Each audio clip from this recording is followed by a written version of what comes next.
Hello সবাইকে। আমি অনেকদিন ধরে ভাবছিলাম ব্লগ করব। তো আজকে ফার্স্ট ভিডিও করেই ফেললাম। আজকে আমার গরমের মধ্যে স্কিন কেয়ার কী করে সেটাই দেখাবো। এখানে ফার্স্টে নিয়ে নিয়েছি চাল গুঁড়োর প্যাকেট, সোডা, একটা লেবু, স্পুন, টক দই। চলো স্টার্ট করা যায়।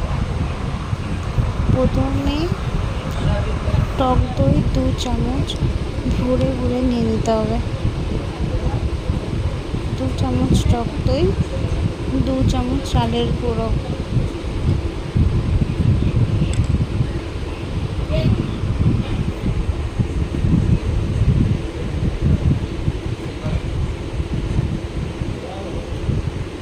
বড় চামচে 2 চামচ চালের গুঁড়ো, ছোটো চামচে 1 চামচ সোডা, খাবার সোডা,